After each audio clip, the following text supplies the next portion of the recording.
Have the veggies in your fridge seen better days? What about that milk that's starting to sour?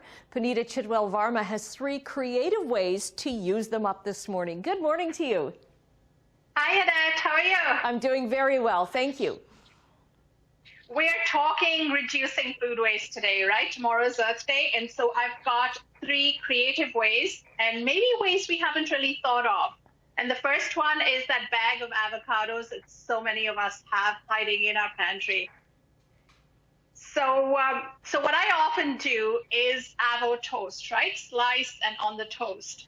But for those mushy, overripe avocados that have seen maybe they needed to be sliced a couple of days ago, slice them and then spice them with your favorite flavors, and then fry them with just a little bit of oil in the pan.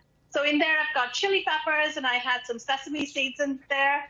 And so over here, I've added a few lentils that I had left over from last night, and it's delicious. It adds so much flavor, and you're not throwing away that mushy avocado. Right. What about vegetables like kale or lettuce that are just like wilted and what to do with them? I totally rolled my eyes at that, but that's what I have here. So coconut milk curry, I have a recipe for this on Maple and Marigold. And these are all Good Mood foods that you can download for free off of Maple and Marigold.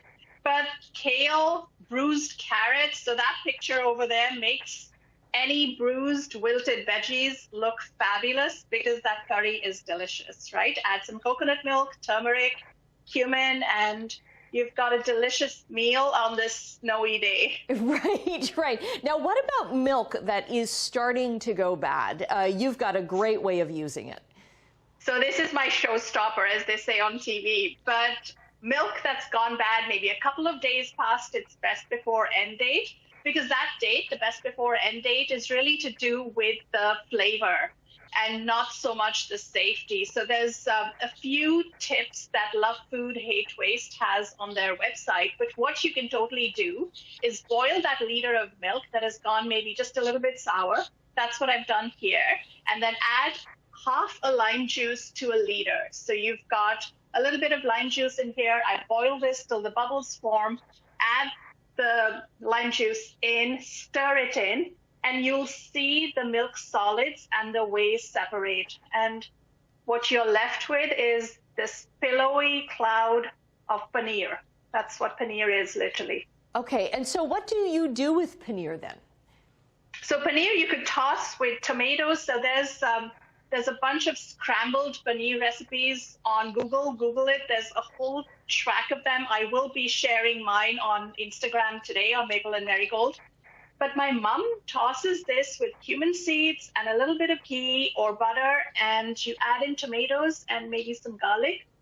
And you've got a delicious homemade curry made from scratch, reducing something that you might have thrown away, right? We all need to do better and do our part in that. Right. And in the milk that you get those solids from, what do you do with that liquid? Do you have to throw that away, or can you do something with it?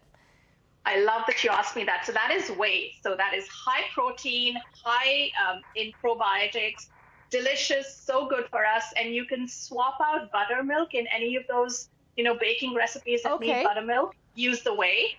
You could even, if you can't figure out a way and there's so much going on, freeze the whey in the freezer, and then that gives you a couple of more months to figure out what to do with it. But there's tons of ways that you can use that whey. I drink it in my smoothies every morning. It's delicious. Kids love it, and it adds a lovely tangy flavor. I learned so much from these segments, so thank you. We'll get a link up to your blog post, Maple and Marigold, on our website, chch.com. Puneeta, lovely to see you again. Awesome. Thank you for having me, Annette.